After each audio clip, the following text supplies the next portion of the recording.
اعوذ باللہ من الشیطان اللعین الرجیم بسم اللہ الرحمن الرحیم الحمد للہ وکفا وسلام علی عبادہ الذین اصطفیٰ. درود بھیجیے.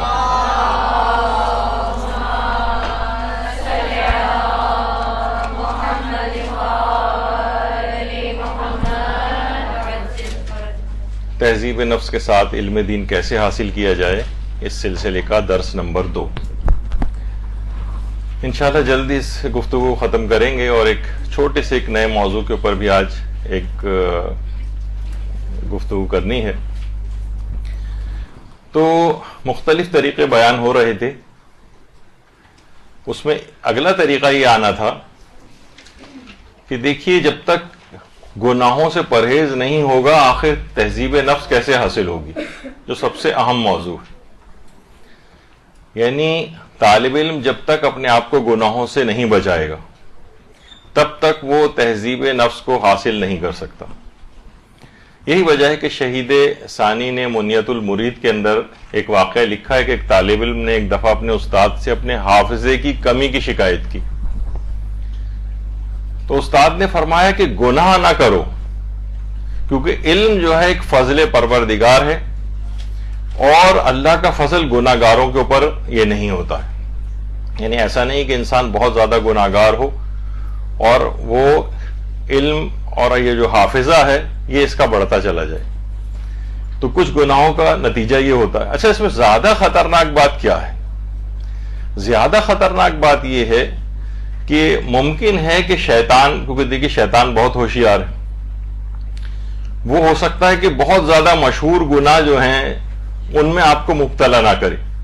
البتہ ابتدائی طور پر طالب علموں کو اس میں بھی مبتلا کرتا ہے. وہ مثلا غیبت میں مبتلا کرتا ہے، جھوٹ میں مبتلا کرتا ہے. لیکن کوئی ہو سکتا ہے کہ کہے کہ سوچے کہ میں تو اب دینی طالب علم ہوں اور میرا علم بڑھ رہا ہے، مجھے کچھ اپنے آپ کو گناہوں سے روکنا ہے، تو وہ جھوٹ اور غیبت وغیرہ سے پرہیز شروع کر دے. اور شیطان کو بھی پتا ہے کہ اب یہ گانے مثلا اب نہیں سنے گا یا سنے گی، اب وہ آپ کو بے حجابی پہ ہو سکتا ہے کہ آمادہ نہ کر سکے. شراب پینے کی طرف جو ظاہر ہے کوئی یہ جوا کھیلنے کی طرف مائل نہ کر سکے. لیکن زیادہ خطرناک بات یہ ہے کہ وہ گناہ کچھ خاص قسم کے گناہ ہیں، ان کا یعنی رخ بدل کے وہ دوسرے گناہوں کی طرف آپ کو مبتلا کر سکتا ہے. حسد میں مبتلا کر سکتا ہے. صاحبان علم کے اندر حسد کے اندر ان کو مبتلا کرتا ہے. تکبر اب آپ کے اندر آ سکتا ہے. آپ دوسرے لوگ آپ کو بڑے حقیر لگیں گے، دیکھیے ان کو یہ بھی نہیں پتا، نہ ان کو دیکھیے وضو آتا ہے، نہ ان کو نماز آتی ہے، نہ ان کا حجاب صحیح ہے، نہ کچھ اور. تو اس میں مبتلا آپ کو کر سکتا ہے. ہٹ دھرمی کے اندر مبتلا کر سکتا ہے. جیسے جیسے علم بڑھتا ہے انسان اپنے کچھ نظریات میں راسخ ہو جاتا ہے، پھر کبھی مباحثہ ہوتا ہے، کچھ ہوتا ہے تو آپ اپنی غلط بات پر ہی ڈٹی رہتی اور اسی غلط بات کے لیے دلائل تلاش کرتی رہتی. یہ بھی ہٹ دھرمی کے اندر آتا ہے، اس میں مبتلا کر سکتا ہے. شیطان آپ کو خود پسندی میں مبتلا کر سکتا ہے. میں جو کہہ رہی ہوں بس وہ صحیح، میرا علم جو ہے وہ کافی دوسروں کی نسبت بڑھتا جا رہا ہے. شیطان آپ کو جاہ طلبی میں، حب جاہ اور شہرت کے اندر مبتلا کر سکتا ہے. یعنی میرا کہنے کا مقصد یہ ہے کہ جو بہت مشہور گناہ ہیں ہو سکتا ہے کہ شیطان اس میں آپ کو مبتلا نہ کرے، لیکن جو کچھ غیر معروف یعنی جو اس لحاظ سے جو کہ عام طور پر لوگوں کی نگاہوں میں نہیں ہوتے ہیں ان میں طالب علم کو مبتلا کر سکتا ہے.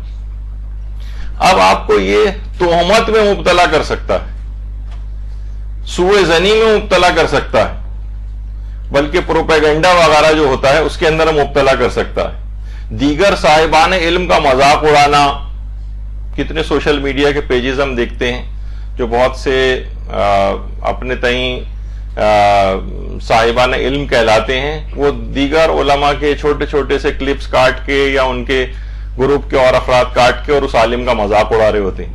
تو یہ علم کے لحاظ سے یہ ایک بہت ہی خطرناک بات ہے کہ جس کے اندر آدمی جو ہے مبتلا ہوتا ہے یا دوسروں کو اس کا گراؤنڈ پرووائڈ کرتا ہے. اسی طرح دوسروں کو حقیر سمجھنا. تو بہرحال یہ تمام چیزیں دیکھیے اس طرح کی ہیں کہ انسان اس کے اندر ان چیزوں کے اندر مبتلا ہوتا چلا جاتا ہے، اور اس قسم کے گناہوں کی طرف بہت آپ کو توجہ رکھنی ہے۔ آپ سوچ نہیں میں تو جھوٹ نہیں بول رہی، میں تو غیبت سے بھی اپنے آپ کو بچا رہی ہوں، دیکھیے میں تو حجاب بھی اچھا کرنے لگی ہوں، یہ تو ٹھیک ہے، اور گانے میں نہیں سن رہی یا کچھ اور اس طرح کی چیزیں، لیکن وہ دوسرے قسم کے گناہوں کے اندر آپ کو مبتلا کرتا ہے۔ کیونکہ کہا جاتا ہے نا، وہ جو شہید دست غیب شیرازی فرماتے تھے کہ ہر شخص کے علم کے مطابق شیطان اس کو گمراہ کر رہا ہوتا ہے۔ عام آدمی کے لیے اتنے زیادہ عالم شیطان کی ضرورت نہیں ہوتی، چھوٹے موٹے چیلے بھی اس کو بہکا دیتے ہیں، لیکن علماء کو بہکانے کے لیے ان کو عالمانہ طریقہ کار کو اختیار کرتا ہے، اس کے لیے بڑے شیاطین کی ضرورت پیش آتی ہے۔ تو جب انسان تقوی اختیار کرتا ہے تو خود قرآن نے بھی کہا کہ وَاتَّقُوا اللَّهَ وَيُعَلِّمُكُمُ اللَّهُ، تم تقوی اختیار کرو، اللہ تم کو علم دے گا۔ یعنی اس کا مطلب یہ کہ تقوی انسان اختیار کرے تو اللہ اس کو علم دیتا چلا جائے گا۔ جتنا انسان گناہوں میں گرفتار ہوگا اتنا اس کی واپسی کے امکانات ختم ہوتے چلے جائیں گے۔ کہا جاتا ہے نا، یہ تو ایک مثال کے طور پہ میں بات بیان کر رہا ہوں کہ بہت سے لوگوں کی داڑھیاں گناہ کرتے کرتے سفید ہو جاتی، تو وہ آخری وقت تک انہی گناہوں کے اندر مبتلا رہتے ہیں۔ جس قدر ہو سکے جوانی میں یا ارلی ایج میں جو بھی حالت آپ کی اس وقت ہے اس میں اپنے آپ کو انسان کو تبدیل کر لینا چاہیے۔ جتنا آپ کا وقت ان گناہوں کے ساتھ گزرتا چلا جائے گا اتنا ان سے پیچھا چھڑانا مشکل ہوتا چلا جائے گا۔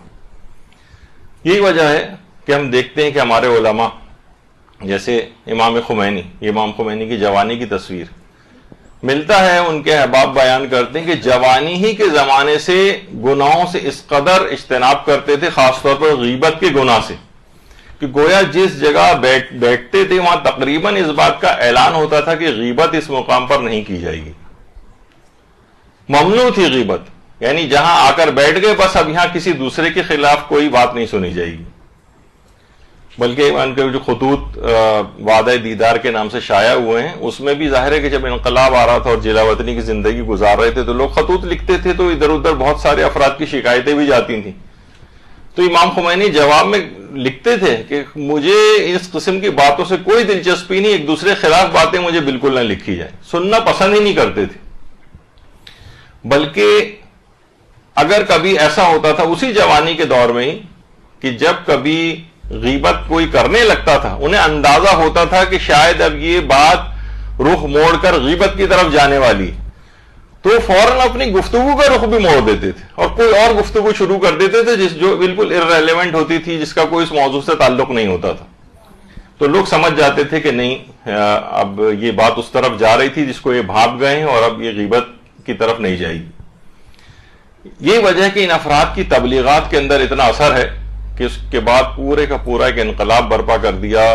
ایران کی حالت کیا تھی اور اس کے بعد کس طرح سے کہ اسلامی انقلاب آیا، اس وجہ سے کہ جو افراد اس طرح کے ہوتے ہیں، جو اتنے عامل ہوتے ہیں دین پر، پھر ان کی باتوں میں بھی اتنا ہی اثر پیدا ہوتا چلا جاتا ہے۔ اسی طرح سے محدث قمی شیخ عباس قمی صاحب مفاتیح الجنان، ان کے سامنے بھی کسی کو غیبت کی ضرورت نہیں ہوتی تھی، خواہ وہ کسی طبقے کا انسان بھی کیوں نہ ہو، یعنی خواہ وہ عام طالب علم ہو یا کوئی عالم ہو یا کوئی بھی ہو، ان کے سامنے بھی کسی کو ضرورت نہیں ہوتی تھی۔ بلکہ اس قدر محتاط تھے، اس بات سے اس کا اندازہ لگایا جا سکتا ہے کہ انتقال سے پہلے تہران کے عالم دین ان کی عیادت کو پہنچے تھے، تو دیکھا کہ شیخ عباس قمی بہت زیادہ بے چین ہے۔ تو وہ کہتے ہیں کہ بہت پہلے لوگوں نے پوچھا کہ بھئی بے چینی کا سبب کیا ہے، تو کہا بہت پہلے جب میں حج پر گیا تھا تو وہاں ایک عالم سے کسی مسئلے پر مجھ سے غلط بیانی ہو گئی تھی۔ آج تک میں اس بات کو سوچ رہا ہوں کہ میں محضر خدا میں پروردگار عالم کے سامنے کیا جواب دوں گا۔ اس ایک بات جو سالوں پہلے ہو چکی تھی اور یقیناً اس کی توبہ بھی کر چکے تھے کہ میں نے غلط بیانی اس وقت کیوں کر دی کسی دلیل کو پیش کرتے ہو۔ تو اس سے بھی آپ اندازہ لگائیں کہ ایک دینی طالب علم کے متعلق بھی یہ بات کہی جاتی ہے کہ اسے گناہ تو چھوڑیے، مباحات کے اندر بھی زیادہ نہیں پڑنا چاہیے۔ شہید اول ہیں، انہوں نے ایک جگہ پہ لکھا ہے کہ عمر کو مباح کاموں میں صرف کرنا خواہ کم مقدار ہی کے اندر کیوں نہ ہو، سوائے نقصان کے کوئی اس کا فائدہ نہیں. دیکھیے بہت سی چیزیں جو مباح ہوتی ہیں ان کو مباح وہی ہوتا ہے نا کہ جس کو کرنے میں کوئی ثواب نہ ہو اور اگر آپ نے کر لیا جائے تو کوئی گناہ نہ ہو. وہ کہتے تھے یہ بھی تو نقصان کی بات ہے کہ کوئی ایسا عمل آپ انجام دے رہے ہو جسے کرنے میں کوئی ثواب ہی نہیں ہے. اور دوسرا ایک اور نقصان یہ ہوتا ہے کہ انسان اپنے درجات میں کمتر ہوتا جتنے مباحات پر عمل کرتا جاتا ہے یعنی اپنی زندگی کو اسی کے اندر لگا رہا ہے جس میں کوئی ثواب نہیں ہے تو وہ اپنے درجوں سے نیچے کی طرف جاتا چلا جاتا ہے. کتنے ہمارے علماء ایسے گزرے ہیں جیسے مقدس اردبیلی.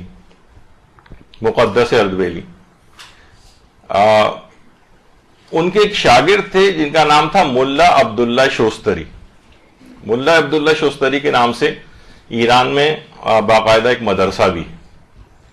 تو وہ ملا عبداللہ شوستری اپنے فرزندان اور ان کے جو شاگرد وغیرہ تھے ان سے یہ بات کہتے تھے کہ جب سے مجھے اجازہ روایت ملا ہے, اجازہ اجتہاد ملا ہے, تب سے لے کر آج تک میں نے ایک مکروہ بھی انجام نہیں دیا بلکہ ایک مباح کام بھی انجام نہیں دیا, حتیٰ کہ کھانے پینے کی چیزوں میں بھی میں نے اپنی نیتوں کو تبدیل کر کے ان کو بھی ثواب والی نیتوں میں تبدیل کر لیا. تو یعنی گناہ تو چھوڑیے, مباحات کے اوپر بھی ایک طالب علم کو اس سے بھی چاہیے کہ اپنی اچھی نیتوں کے ذریعے, حتیٰ کہ کھانا پینا بھی کھا رہا ہے تو اس میں بھی اپنی نیت کو تبدیل کر لے کہ میں اس سے مجھے طاقت آئے گی تو میں دین خدا کی اور زیادہ خدمت کروں گی. سوئے بھی تو اس نیت سے کہ میں فریش ہو کر اٹھوں گی تو میں دین کے لیے اور بہتر طور پر کام کر سکوں گی. یعنی ہر نیت کو آپ اس طرح سے ایک مقدس نیت بنا سکتی ہیں اور اسے کار ثواب میں تبدیل کر سکتی ہیں. ابھی جن مقدس اردبیلی کی بات ہو رہی تھی ان کے متعلق بھی کہا جاتا ہے کہ حرام تو چھوڑیے, 40 سال تک کوئی مکروہ اور مباح بھی انجام نہیں دیا تھا. منتخب التواریخ کے اندر بھی ہے, روضۃ الجنان کتاب میں بھی ان کی حکایتیں موجود ہیں, واقعات. خود محدث قمی نے میرے داماد کے متعلق ایک بات لکھی ہے کہ 20 سال تک انہوں نے ایک مباح کام بھی انجام نہیں دیا تھا, ایک مباح کام بھی. ہر کام جو کرتے تھے یا واجب ہوتا تھا یا مستحب ہوتا تھا, بس ہر زندگی کا فعل ہر سیکنڈ کو ثواب کا قرار دے دیا تھا. شہید ثالث قاضی نور اللہ شوستری, آگرہ میں جن کا مزار ہے, انہوں نے ملا صالح برغانی قزوینی, ہمارے بہت دیکھیے بہت خوش قسمتی کہ ہمارے ان علماء کی آپ لوگ زیارت کر رہے ہیں. انہوں نے ایک مرتبہ پیغمبر اسلام ختمی مرتبہ صلی اللہ علیہ وآلہ وسلم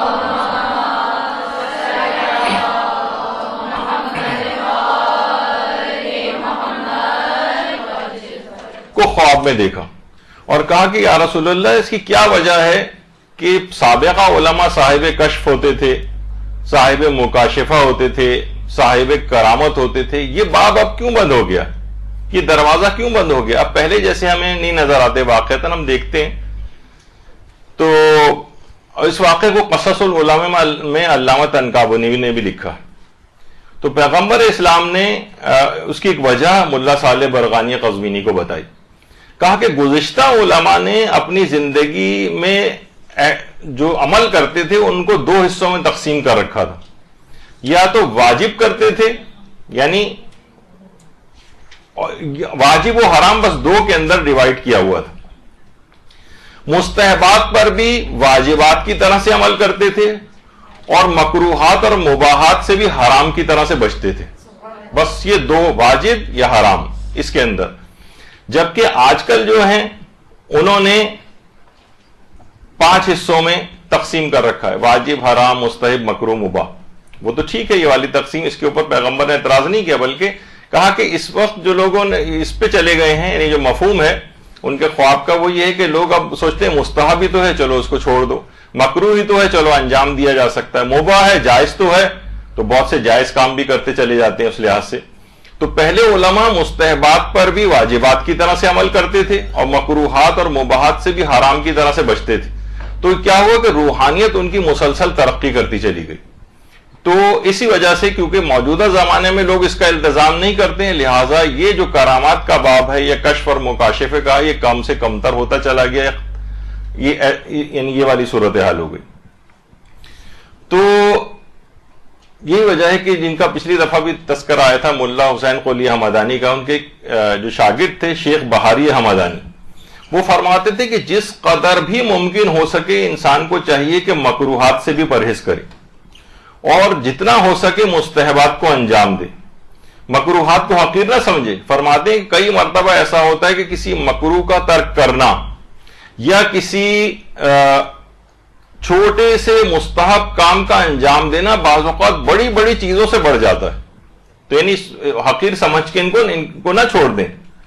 یعنی انسان ان چھوٹے مستحبات پر عمل کر کے یا کسی مکروہ سے اپنے آپ کو بچا کر لے جائے تو وہ مقرب بارگاہ الہی ہوتا چلا جاتا ہے۔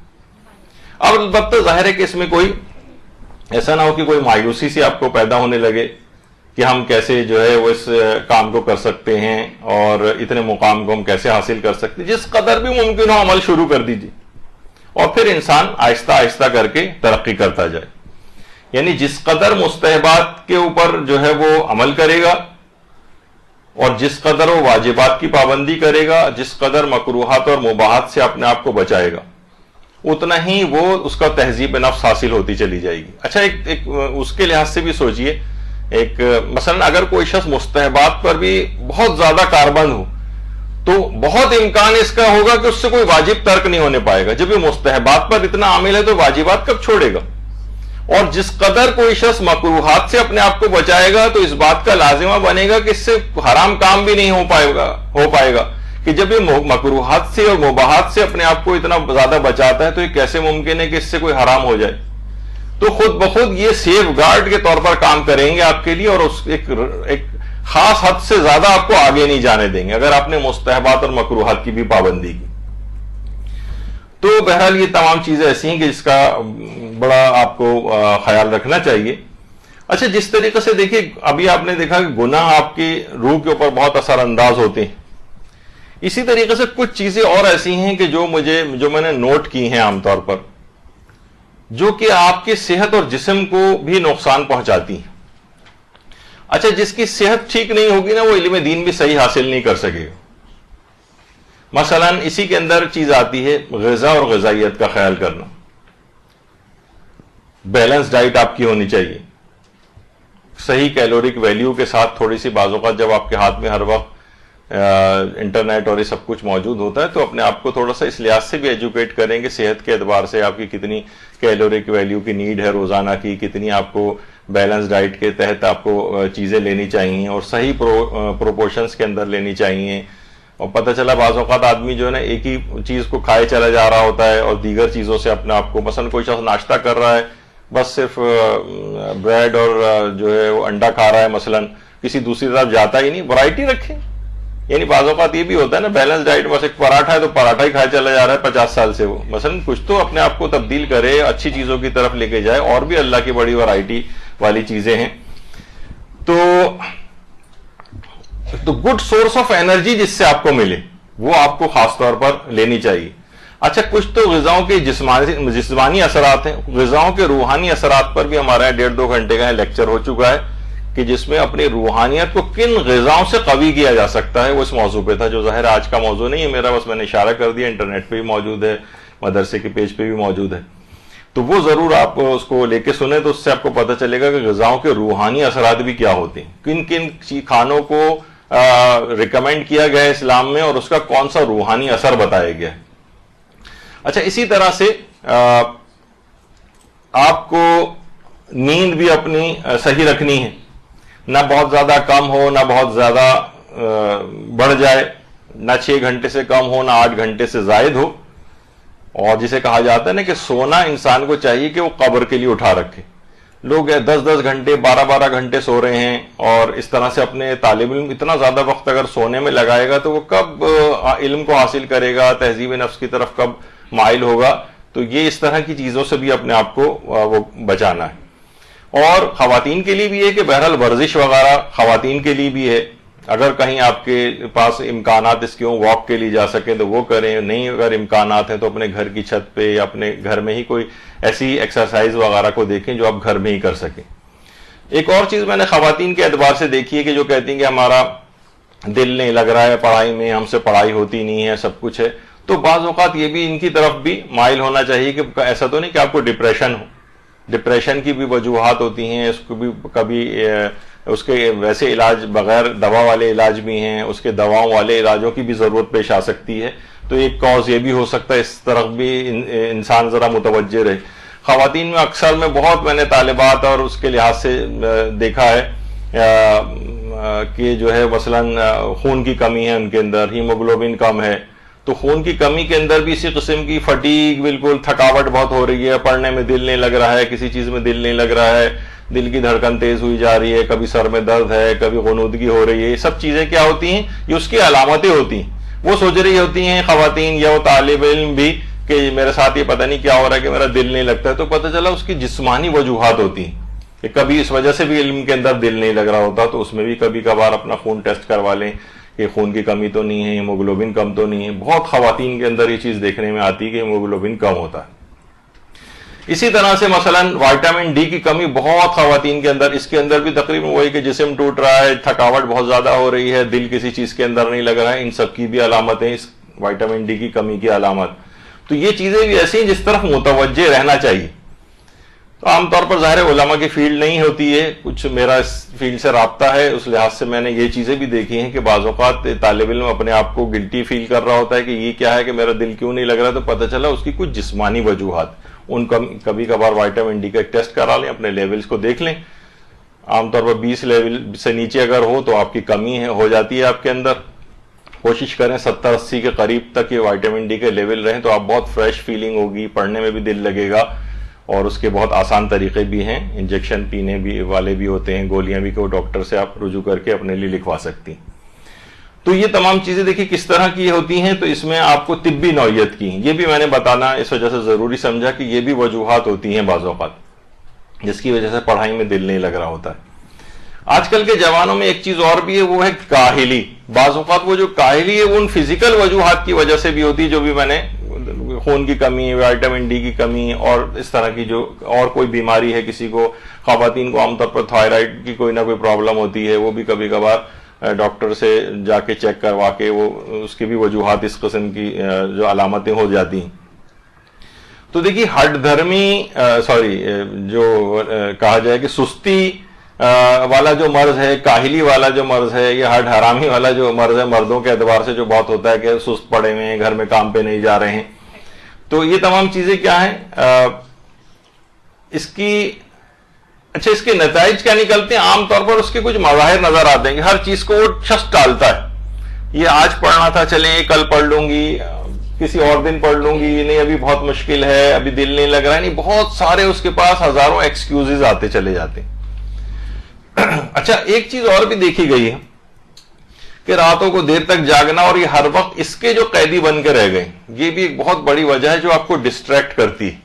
اس کو اپنے ہاتھوں سے, یہ جو ایک مشین آ گئی ہے جس کی بہت سی اچھائی بھی ہیں لیکن اس کے نقصانات یہ بہت زیادہ بڑھتے چلے جا رہے ہیں. تو بہرحال یہ بھی انسان کو کوشش کرنی چاہیے کہ یہ اپنے آپ کو ایک لمیٹڈ اس کا یوز رکھے. ہر وقت ہاتھ میں, یہ بہت سی روایات ملتی ہیں نا کہ جو آلات موسیقی, جو موسیقار ہوں گے ان کا ایک عذاب میں ہوتا ہے کہ آلات موسیقی ان کے ہاتھوں پر چپک جائیں گے. بہت کچھ روایات میں یہ بات آئی ہے, یا ایک وہی ان کے سروں اور سینے کے اوپر مارے جا رہے ہوں گے. تو یہ اس طرح کی ایک عذاب ایک بن کے رہ گیا کہ ہر وقت یہ ہاتھوں میں آپ کے چپک گیا ہے, کسی وقت چھوٹتا نہیں ہے. یہ اس سے کیا ہے کہ اس سے پڑھائی میں بھی دل نہیں لگتا. اس میں ڈسٹریکٹ کرنے کی اتنی زیادہ چیزیں موجود ہیں, اچٹتی پچٹتی ٹائپ کی معلومات, ادھر سے آ گئی ادھر سے آ گئی, اس کو آپ بس دیکھے چلی جا رہی ہیں, فضول اپنا اسکرول کر رہی ہیں اس کو.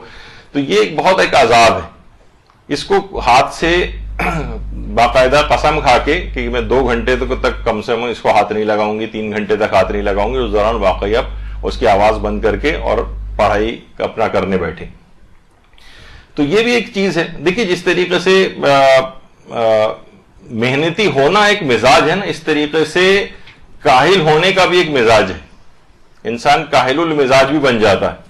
ہر وقت شارٹ کٹس کے چکر میں رہنا, ہر وقت ہمارے پاس کتنی وہ آتی ہیں. ابھی ہم نے ڈسٹینس لرننگ کا ایک پروگرام شروع کیا تھا, تو اکثر لوگوں نے اس کے اندر کہا کہ بھائی درس 1 گھنٹے کا تو بہت بڑا ہو جاتا ہے, تو ہم سے نہیں سنا جاتا. کچھ ایسا نہیں ہو سکتا کہ 5-5 7-7 منٹ کی جو ہے نا کلپس جو ہیں وہ خالی دے دیا کریں.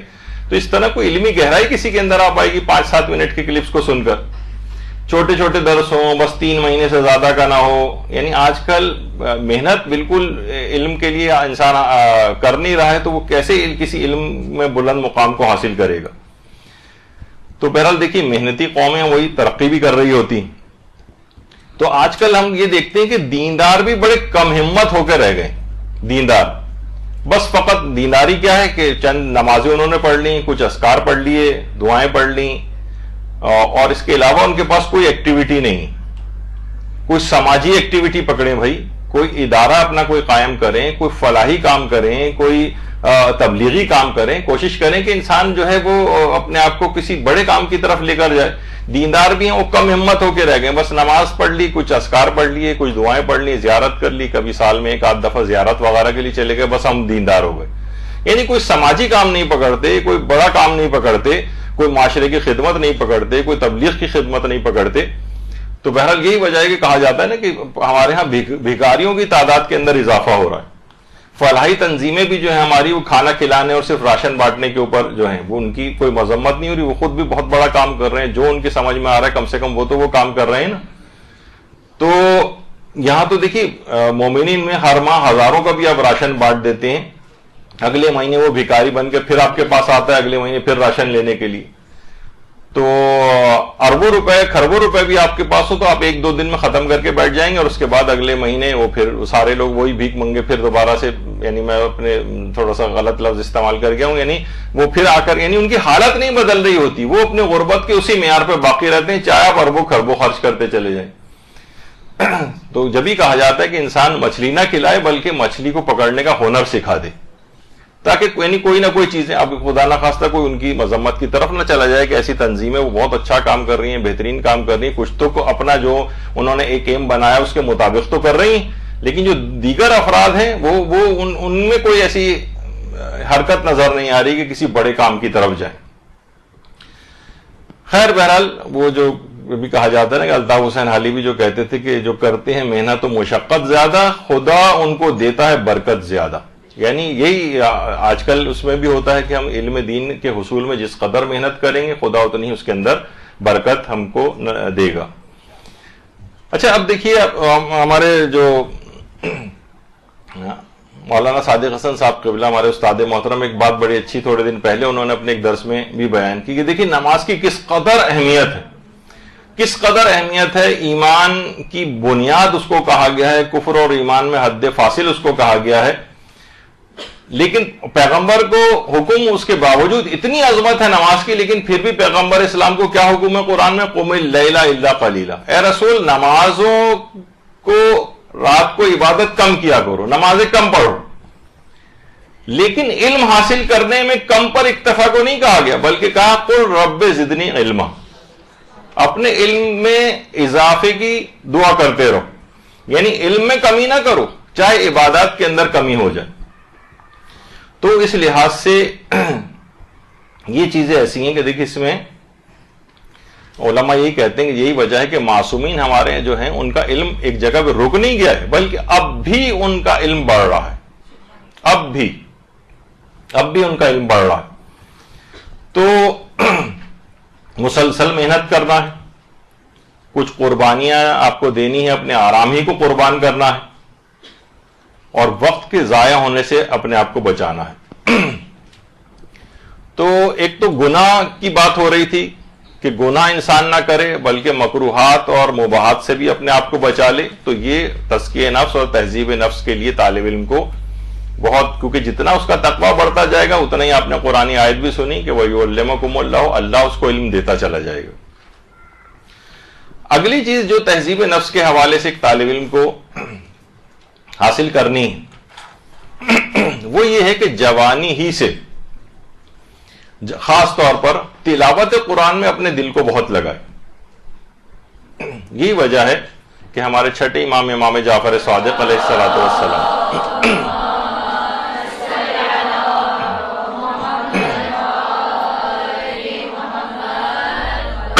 فرماتے ہیں کہ جو شخص قرآن کی تلاوت کرے اس حال میں کہ وہ جوان اور با ایمان ہو، قرآن اس کے خون و گوشت کے ساتھ مل جائے گا.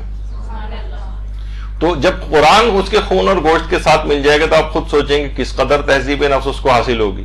اس کا مطلب ہے کہ دینی طالب علم کو بہت زیادہ تلاوت قرآن وہ کرنی چاہیے، اور کوشش کریں گے جو جو آپ پڑھتی جائیں اس پر عمل بھی کرتی جائیں. یہی وجہ ہے کہ ہمارے حضرت امیر المومنین علیہ الصلوۃ والسلام ارشاد فرماتے ہیں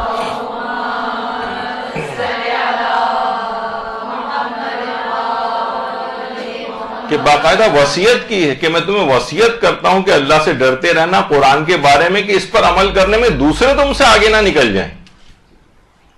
عمل کرنا ہے، فقط تلاوت کی حد تک نہیں رہنا ہے. اور اس حد تک قرآن کی تلاوت ہونی چاہیے کہ آپ کی زبانوں کے اوپر تلاوت قرآن آپ کی مسلسل آپ کی زبانوں کے اوپر قرآن کی آیات آنی چاہیے.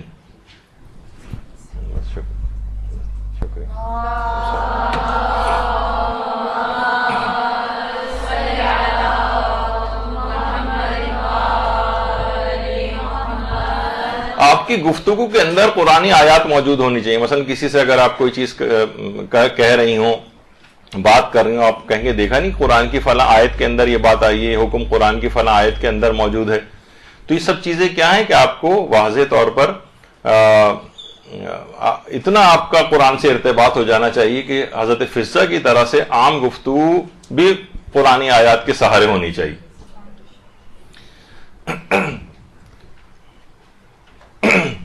یعنی قرآنی آیات کا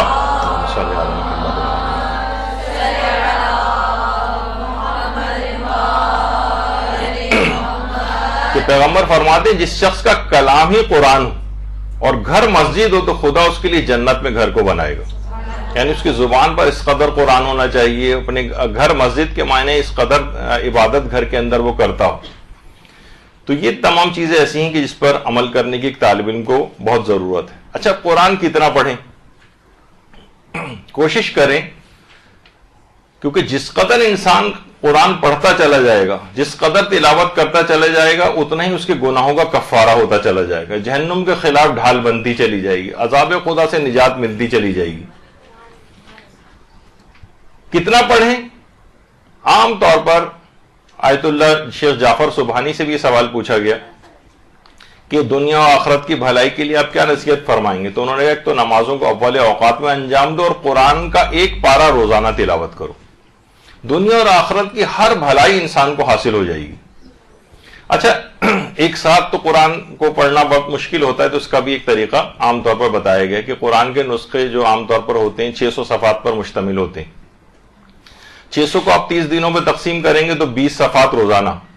20 صفحات کے معنی یہ ہیں کہ یعنی اگر آپ 5 نمازوں پہ تقسیم کریں تو صرف 4 صفحات کو روزانہ یعنی ہر نماز کے بعد اگر آپ پڑھنے یعنی 2 ورقے تقریباً آگے پیچھے کے اگر ملا لیے جائے تو آرام سے آپ کا ایک پارہ روزانہ ختم ہو سکتا ہے اور 1 مہینے میں پورا آپ تلاوت قرآن کر سکتی. تو آپ نے دیکھا کہ یہ بھی اس طرح سے بھی ممکن ہے، اس طرح سے بھی اس کی تقسیم کی جا سکتی. ورنہ جس قدر بھی ممکن ہو سکے، پاؤ بھر آپ پڑھنا چاہیں، آدھا پڑھنا چاہیں، 3 پاؤ پڑھنا چاہیں، پورا سپارہ اگر ایک روز کے اندر ختم کرنا چاہیں، اس میں آہستہ آہستہ آپ چاہیں تو ترقی بھی کرتی ہوئی جا سکتی. اچھا، اب اگلی چیز خاص طور پر یہ ہے کہ بہت سے طریقے ایسے ہیں جس سے آپ یعنی اس کے ثواب کو بھی بہت بڑھا سکتے ہیں. جیسے کوئی شخص روزانہ سورہ یاسین کی تلاوت کرے تو گویا روزانہ 12 مرتبہ ختم قرآن کا اس کو ثواب ملتا ہے. تو 3 دفعہ سورہ اخلاص پڑھے تو پورے قرآن کا ملتا ہے. سورہ الحمد کو اگر پڑھے تو بھی پورے قرآن کا ثواب ملتا ہے. بہت سے ایسے ہیں جس سے آپ ثواب کو ملٹی پلائی بھی کر سکتے ہیں. تو تلاوت قرآن، ابھی میں اس کی تفصیل میں نہیں جا رہا، اس سے بہت تہذیب نفس آپ کو حاصل ہوگا تلاوت قرآن جس قدر زیادہ ہوگی. اسی طرح سے نماز شب نہیں، پہلے ابھی ایک چیز اور، بہرحال یہ بھی ہے کہ ایک چیز کہ انسان چاہیے کہ تلاوت قرآن میں بھی ترقی کرے. ابھی میرے پاس اتنا وقت نہیں ہے، ورنہ 50 آیتوں کی جو اگر کوئی 10 آیتوں کی تلاوت کرتا ہے تو اس کا یہ ثواب ہے، 50 کا یہ ہے، اور 100 آیتوں کا یہ ہے، اور 200 آیات کا یہ ہے، اور 500 1000 آیات کا الگ الگ ثواب ہے. تو اس میں چاہیے کہ انسان زیادہ سے زیادہ اپنے آپ کو بڑھاتا چلا جائے. اس میں بھی ترقی کرے, ایک جگہ پہ اٹک کے نہ رہ جائے, جس قدر بھی اس کے لیے ممکن ہو سکے تلاوت میں اپنے آپ کو بڑھائے. اگلی چیز ہے کہ آیت اللہ بہجت بھی فرماتے تھے کہ ظاہری اور باطنی پستیوں سے نکلنے کے لیے نماز شب کی پابندی کرے. یہ باقاعدہ کنجی ہے اس کام کے لیے. نماز شب اگر کوئی بالکل پڑھنے کی عادی نہیں ہے تو ایک رکعت سے نماز وتر پڑھنا ہی صحیح اپنی ابتدا کرے, اور اس کے بعد نماز شفع اور وتر جو ہے وہ اگر پڑھے 3 رکعت, پھر اس کے بعد 8 رکعت کر دے, پھر پوری 11 رکعتیں پڑھنے لگے, تو اس طرح سے بھی ممکن ہے. تو اس سے کیا ہوتا ہے کہ ایک تو پچھلی ساری برائیاں ختم ہوتی چلی جاتی ہیں, بلکہ برائیاں نیکیوں کے اندر بدلنے لگتی ہیں. قرآن کی آیات بھی یبدل اللہ سیئاتہم حسنات, پروردگار عالم اس کی برائیوں کو نیکیوں کے اندر تبدیل کرنے لگتا ہے. تو انسان کو چاہیے کہ نیکیاں جو ہیں اس طرح سے برائیوں کو ختم کرتی ہیں, اور یہ مومن کی جو نماز شب ہے یہ بھی گناہوں کو ختم کرتی چلی جاتی ہے. تو جب گناہ ختم ہوتے چلے جائیں گے اور اس کی جگہ نیکیاں لینے لگیں گی تو یہ خود بخود تہذیب نفس اس کے اندر آتی چلی جائے گی. تو نماز شب کی لازمی پابندی کرنا ہے, اس سے بچنے کا کوئی طریقہ کار نہ ڈھونڈیے, اس کے بغیر زندگی نہ گزاریں ورنہ علم حاصل نہیں ہوگا. البتہ یہ بھی دماغ میں رہے کہ جھوٹ بولنے سے نماز شب کی توفیق ختم ہوتی. جتنا اپنے آپ کو جھوٹ بولنے سے بچائیں گے اتنا زیادہ آپ کو نماز شب کی توفیق حاصل ہوگی. تو بہت سے علماء تو ہمارے یہاں تک اس بات کو کہتے رہے ہیں کہ آج تک کوئی بھی شخص نماز شب اور سحر خیزی یعنی نماز فجر سے پہلے اٹھ کر عبادت کے اندر اپنے وقت کو لگانا, آج تک کوئی بھی شخص جس نے کوئی بلند مقام روحانی حاصل کیا ہے ان 2 چیزوں کے بغیر حاصل نہیں کر سکا. یا نماز شب کی پابندی کیے بغیر اور سحر خیزی کی پابندی کیے بغیر کوئی شخص کسی بڑے روحانی مقام تک پہنچ ہی نہیں سکا ہے جب تک یہ 2 چیزیں اس کے پاس نہ ہو, خواہ وہ کتنا ہی محنتی اور قابل کیوں نہ ہو. یہی وجہ ہے کہ ہمارے جو علماء ان کے واقعات میں بھی ملتا ہے. آیت اللہ سید محمد حسین نجفی کوچانی فرماتے ہیں کہ اصفہان کے مدرسے میں طالب علموں کے جو حجرے تھے وہ آپس میں ملے ہوتے تھے. تو کہہ رہے ہیں ہم طاقچوں میں سوراخ کر کے رسی کے سرے اپنے پاؤں پہ باندھ لیتے تھے ایک دوسرے کے, کہ جس کی بھی آنکھ کھل جائے وہ رسی کھینچ کر دوسرے ساتھی کو نماز شب کے لیے بیدار کر دے. اور یہ کام اس وجہ سے ہوتا ہے کہ ایسا نہ ہو کہ بہت سے دیکھیے نماز شب کا وقت وسیع ہوتا ہے, کوئی کبھی اٹھ رہا ہے جس کسی کو نہیں بھی پڑھنی ہے مثلاً, تب بھی کیا ہے کہ ایسا نہ ہو کہ آپ کہیں گے بھائی نماز شب کا ٹائم ہو گیا اور پوری دنیا کو آپ اٹھا رہے ہیں اور ایک شور ہنگامہ مچایا ہوا ہے. نہیں, ہر شخص کا ایک انڈیویجول یہ والا معاملہ ہے. ایک طالب علم ایک دوسرے کو اٹھانے کے لیے تاکہ دوسرے طالب علم ڈسٹرب نہ ہو اور ریاکاری وغیرہ کا جذبہ نہ پیدا ہو, وہ اپنے آپ کو اس طرح سے اٹھایا کرتے تھے نماز شب کے لیے. یہی وجہ ہے کہ دیکھیے آج ہم بیٹھ کے ان علماء کا تذکرہ کر رہے ہیں. اگر یہ سب باتیں نہیں ہوتی تو یہ ان کا کوئی تذکرہ بھی نہیں ہوتا. یہ لوگ زندہ ہیں جس وجہ سے کہ ان باتوں کا تذکرہ آج ہو رہا ہے اور ہمارے لیے ایک نمونہ عمل بنے. تو اس لحاظ سے نماز شب جب بھی یہی وجہ ہے کہ ہمارے چھٹے امام جعفر صادق علیہ السلام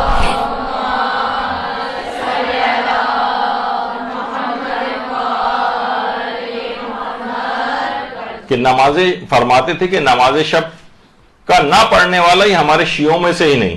لیسا منا من لم یصلی صلاۃ اللیل. تو اس کی بھی بڑی تاکید ہے. نماز شب بالکل فراموش نہیں ہونی چاہیے ورنہ تزکیہ نفس حاصل نہیں ہو سکے گا اور کوئی بڑے مقام تک نہیں پہنچا جا سکتا. اس کے بعد ایک نماز اور بھی ہے, وہ ہے نماز جعفر طیار. یہ کوشش کریں یہاں سے ابتدا کریں کہ مہینے میں کم سے کم 1 مرتبہ ہو جائے نماز جعفر طیار. حضرت جعفر طیار اردن میں جن کا روضہ ہے, جنگ موتا میں ان کی شہادت ہوئی تھی, پھر وہیں موتا ہی کے علاقے میں دفن ہوئے ہیں. تو نماز جعفر طیار اس کی بڑی اہمیت ہے. اور اس لحاظ سے بھی نماز جعفر طیار کے متعلق آیت اللہ بہجت فرماتے تھے کہ جن خواتین کی یا حضرات کی شادی نہیں ہو رہی ان کے لیے بھی نماز جعفر طیار کا پڑھنا بڑا مجرب ہے. تو اس لحاظ سے بہت ضروری چیزوں میں سے ہے. کم سے کم 1 مہینے میں 1 دفعہ ابتدا کریں, پھر ہفتے میں کم سے کم 1 دفعہ پڑھ لیا کریں, یعنی مہینے میں 4 دفعہ ہو جائیں گی. اور کوئی اور زیادہ محنت کر کے روزانہ اگر نماز جعفر طیار پڑھنے لگے تو کیا ہی کہنا دنیا اور آخرت کی تمام مشکلات اس کی حل ہو جائیں گی. نماز جعفر طیار.